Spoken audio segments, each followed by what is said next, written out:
Les années 30 ne sont peut-être pas les années les plus renommées de l'histoire du Stade de Reims. Elles sont le symbole d'un temps où le professionnalisme effrayait le monde du football, d'un temps où le football n'était qu'un sport mineur, d'un temps sans star du ballon rond, d'un temps sans ferveur, mais pas sans saveur. Elle marque aussi, et surtout dans notre cas, la naissance du Stade de Reims, qui prend la relève de la société sportive du Parc Pommery. Après 30 ans de haut et de bas, le football rémois trouve enfin son représentant définitif. Le nouveau club de la Cité des Sacres dispute son premier match le 23 août 1931 contre le voisin du FC Reims, avec une équipe dont l'âge moyen n'excède pas 20 ans. Le stade s'impose 7-2. Pour sa toute première saison en DH, il termine deuxième et atteint le troisième tour de la Coupe de France, défait par l'Ourche 3-0. Les 2 saisons suivantes, il atteint la troisième place.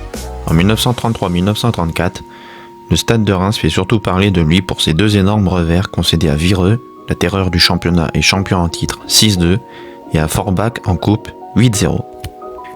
Si le Stade de Reims stagne sur le plan sportif, ses contours sont désormais en train de se dessiner.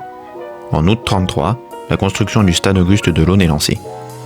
La saison 1934-1935 marque le début d'un nouvel élan chez les Tangos et Noirs. Il réalise quelques cartons face au Stade La Mort 9-1 ou le Sporting Club de Reims 9-2 avant de signer l'exploit impossible le 21 octobre 1934. Le Grand FC Vireux est battu 4-3 pour ce qui constitue le premier match disputé à Delaune. Et comme Reims l'emporte aussi au retour, il prend une avance telle qu'il sera sacré champion de DH avec un bilan de 12 victoires et 2 défaites. La saison terminée, les instances décident d'organiser, le 2 juin 1935, un match opposant le Stade de Reims, champion amateur, au FC Sochaux, champion professionnel. Le score est sans appel en faveur des Sochaliens, 6-1, mais une bonne nouvelle parvient au club vaincu. Il devient enfin professionnel. Changement de statut, changement de championnat. Le Stade de Reims évolue en D2 pour la saison 1935-1936. Il y termine à la 10e place. La saison 1936-1937 démarre très mal, puisque Reims se trouve en dernière position. De plus, son président, René Imbert, est gravement malade et finit par démissionner. Maurice Hutin le remplace. Dans un sursaut d'orgueil, le Stade arrache son maintien, terminant 15e sur 16 équipes. La saison suivante, le FC Reims et le Stade de Reims fusionnent. Le SDR prend les couleurs du FC Reims, le rouge et blanc.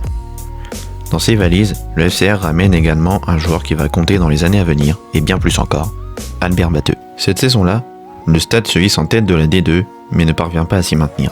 Finalement, c'est une belle 10e place que Reims décroche. Petit à petit, le Stade de Reims se fait un nom. Son exploit en Coupe de France face à l'AS Saint-Étienne, le leader de D1, y est pour beaucoup. Il tient bon une première fois 0-0, puis une deuxième 1-1.